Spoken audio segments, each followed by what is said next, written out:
ये कहानी है पुरी धाम के पास बसे श्यामपुर गांव की। उस गांव में गोपाल नाम का एक शिक्षक रहता था। गांव का शायद ही कोई ऐसा व्यक्ति था जो उसका सम्मान ना करता हो।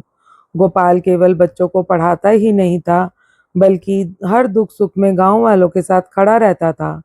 कोई बीमार हो जाए तो सबसे पहले गोपाल पहुंचता। किसी के घर संकट आ जाए तो वह मदद के लिए तैयार रहता। लेकिन उसकी सबसे बड़ी पहचान थी उसकी अटूट भक्ति। वह जगन्नाथ भगवान का परम भक्त था। हर सूर्योदय के पहले वह मंदिर पहुंचता, हाथ जोड़कर महाप्रभु के चरणों में प्रणाम करता और कहता, हे जगन्नाथ, मेरे गांव पर अपनी कृपा बनाए रखें। यहाँ किसी के घर में भी दुख ना आए। समय बीतता गया। एक दिन गोपाल गांव की चौपाल में पहुंचा और सरपंच से बोला, अगर हम अपने खेतों में सौर ऊर्जा से चलने वाली सिंचाई व्यवस्था लगवा दें तो किसानों की आधी परेशानियां खत्म हो जाएंगी। पानी की कमी नहीं होगी और बिजली का खर्च भी बचेगा। गांव वालों को यह विचार बहुत पसंद आया। सबने मिलकर अपनी वर्षों की जमा पूंजी गोपाल को सौंप दी। सभी को विश्वास था कि गोपाल कभी भी उनका विश्वास नहीं तोड़ेगा। लेकिन किसी को नहीं पता था कि भाग्य ने उनके लिए कुछ और ही लिख रखा है। कुछ दिनों बाद अचानक गोपाल गांव से गायब हो गया। एक दिन बीता, फिर एक सप्ताह और फिर पूरा महीना। ना कोई संदेश आया, ना कोई खबर। धीरे धीरे लोगों का भरोसा टूटने लगा। चौपाल में पंचायत बैठी और सरपंच क्रोधित होकर बोला, गोपाल हम सबके पैसे लेकर भाग गया है। यह सुनते ही उसकी पत्नी सावित्री और बेटा स्तब्ध रह गए। सावित्री रोते हुए बोली, नहीं, मेरे पति ऐसा नहीं कर सकते। लेकिन इस बार किसी ने उसकी बात पर विश्वास नहीं किया। गांव वालों ने फैसला कर लिया कि गोपाल धोखेबाज है। उस रात सावित्री भगवान जगन्नाथ की मूर्ति के सामने बैठकर रो रही थी। उसकी आंखों से आंसू लगातार बह रहे थे। तभी मंदिर में रखा दीपक बिना हवा के अचानक तेज जलने लगा। सावित्री ने आश्चर्य से मूर्ति की ओर देखा। उसे ऐसे लगा जैसे महाप्रभु मुस्कुरा रहे हों और कह रहे हों, धैर्य रखो, मेरी लीला अभी शुरू हुई है। अगली सुबह पंचायत फिर बैठी। सरपंच ने कठोर स्वर में कहा, जब तक गांव का पैसा वापस नहीं मिलता तब तक सावित्री और उसका बेटा इस गांव में नहीं रह सकते। यह सुनकर सावित्री के पैरों तले जमीन खिसक गई। मोहन अपनी माँ के सामने खड़ा हो गया और बोला, मेरी माँ को कुछ मत कहिए। लेकिन भीड़ ने किसी का दिल नहीं पिघला। उसी दिन माँ बेटे को गांव छोड़ना पड़ा। शाम होते होते दोनों गांव की सीमा पार कर चुके थे।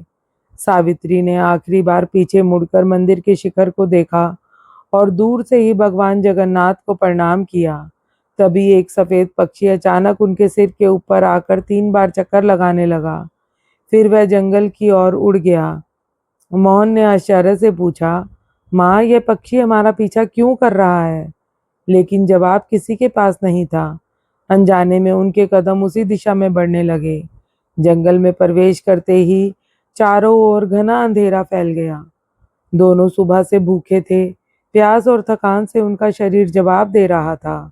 तभी झाड़ियों के पीछे से खड़खड़ाहट हुई और एक विशाल जंगली भालू बाहर निकल आया। सावित्री भय से कांपने लगी। मोहन ने मां को बचाने की कोशिश की, लेकिन उसके भीतर भी डर समा चुका था। दोनों ने आंखें बंद कर ली और रोते हुए कहा, जय जगन्नाथ। उसी क्षण जंगल में घंटियों की तेज आवाजें गूंज उठी। भालू अचानक रुक गया। उसने इधर उधर देखा और फिर घबराकर भाग गया। घंटियों की आवाज अब भी सुनाई दे रही थी। दोनों उसी दिशा में बढ़े और कुछ दूर जाकर उन्हें एक छोटी सी झोपड़ी दिखाई दी। वहां एक युवक मुस्कुराते हुए खड़ा था। उसने कहा, आखिरकार आप दोनों आ ही गए। मैं सुबह से आपका इंतजार कर रहा था। उस युवक का नाम माधव था। उसने उन्हें भोजन कराया, आश्रय दिया और कहा, महाप्रभु ने ही आपको यहाँ भेजा है। सावित्री और मोहन को उसकी बातों में एक अजीब सी सच्चाई महसूस हुई। कुछ दिनों तक वह वहीं रहे। माधव ने उन्हें भोजन बनाना, लोगों की सेवा करना और मेहनत से जीवन जीना सिखाया। फिर एक दिन उसने एक ठेला तैयार करवाया और कहा, अब समय आ गया है कि तुम अपने पैरों पर खड़े हो जाओ। मोहन और सावित्री ने भगवान जगन्नाथ का नाम लेकर भोजन बेचने का कार्य शुरू किया। धीरे धीरे उनके भोजन की चर्चा दूर दूर तक फैलने लगी। लोगों को उनके हाथ का बना प्रसाद जैसा भोजन बहुत पसंद आया। कुछ ही महीनों में उन्होंने एक छोटा सा ढाबा खोल लिया। ढाबे का पहला निवाला हमेशा भगवान जगन्नाथ को अर्पित किया जाता था। समय बीता और एक दिन खबर मिली कि श्यामपुर गांव भयंकर बाढ़ की चपेट में आ गया है। वही गांव जिसने कभी उन्हें अपमानित करके निकाल दिया था। सावित्री का मन दुखी था, लेकिन मोहन बोला, माँ, अगर भगवान ने हमें सहारा दिया है तो हमें भी दूसरों को सहारा बनना चाहिए। अगले ही दिन वह ढाबे का सारा राशन लेकर गांव पहुंच गए। गांव की हालत देखकर दोनों की आंखें भर आई। लोग भूखे थे, घर टूट चुके थे और चारों तरफ निराशा थी। मोहन ने बिना कुछ कहे भोजन बांटना शुरू कर दिया। पूरे 2 महीने तक उन्हें और सावित्री ने बिना एक पैसा लिए गांव वालों को भोजन कराया। धीरे धीरे गांव वालों को अपनी गलती का एहसास होने लगा। उन्हें समझ आ गया कि जिसे उन्होंने धोखेबाज कहा था वही परिवार आज भी उनका सबसे बड़ा सहारा बना हुआ है। फिर एक दिन ढाबे पर एक पुलिस अधिकारी आया। उसके हाथ में एक पुराना बैग था। उसने मोहन से पूछा, क्या तुम गोपाल के बेटे हो? मोहन ने हाँ में सिर हिलाया। अधिकारी की आंखें भर आई। उसने बताया कि गोपाल भागा नहीं था। जिस व्यापारी को उसने गांव वालों के पैसे दिए थे वही असली ठग था। गोपाल महीनों तक उसके पीछे लगा रहा। आखिरकार उसने उस ठग को पकड़वाया और गांव का पैसा भी वापस दिलवा दिया। लेकिन अगले ही दिन एक दुर्घटना में उसने अपनी जान गंवा दी। सच्चाई सुनकर सावित्री और मोहन फूट फूट कर रो पड़े।